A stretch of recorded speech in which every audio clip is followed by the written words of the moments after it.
If you open the middle of the Hebrew Bible, right between Ecclesiastes and Isaiah, you'll find a text that reads as if it was dropped there by mistake. It's called the Song of Songs, and it is a piece of ancient, highly erotic love poetry, completely devoid of specific religious themes. There's no clear plot, no explicit moral lesson, and it doesn't mention God once. For early religious scholars tasked with interpreting sacred texts, this was an incredibly difficult reality. You can see the academic frustration in the writings of Old Testament scholar Franz Delitzsch, who declared it the most obscure book of the Old Testament. As the text notes, there is always a lingering mystery to the poetry. This creates a direct conflict. How does a provocative book of ancient love poetry survive in a sacred canon, and how are theologians supposed to handle it? The answer was simple. For over 1,000 years, the greatest minds in religious history solved this problem by pretending the book was not about human sexuality at all. They achieved this through what is known as the allegorical method. Jewish interpreters reframed the lovers in the poem as God and the nation of Israel, while early Christian scholars insisted the bride and groom actually represented Jesus Christ and his church. To understand why foundational thinkers like Origen and Augustine needed this metaphorical filter, we have to look at the cultural environment of the early centuries. They were heavily influenced by asceticism and early Gnostic philosophies.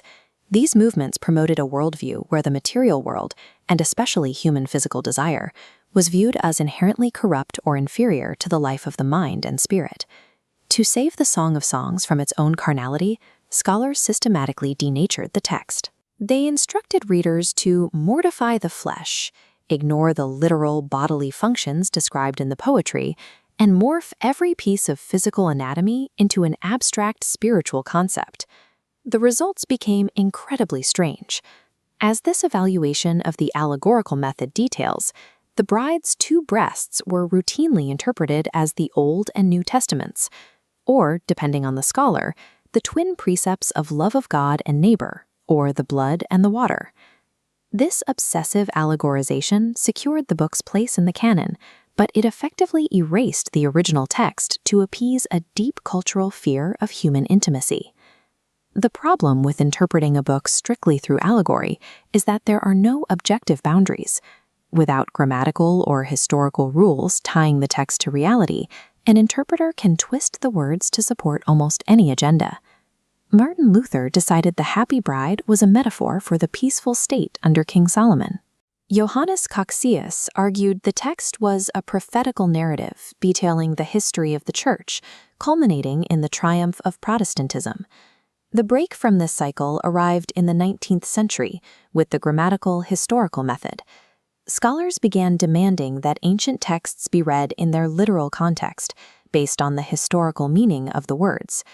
Applying this to the Song of Songs, a German scholar named Ewald popularized the drama view. He argued the book was a scripted drama reflecting real historical events and literal human relationships.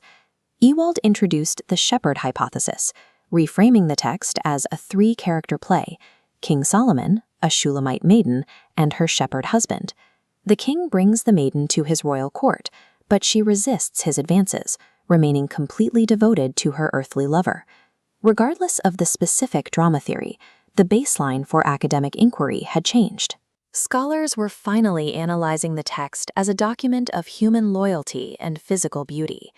Opening the door to literal interpretation did invite a host of entirely new theories.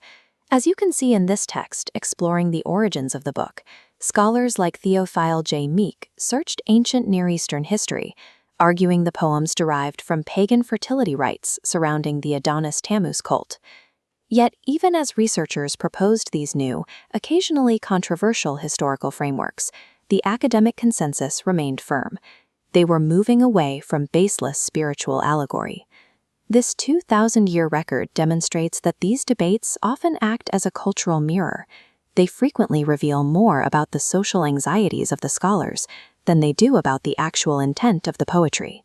When the early church was terrified of the physical body, they turned the book into a sterile theological puzzle. Shedding that ascetic fear allowed modern scholarship to analyze the literature for what it actually says.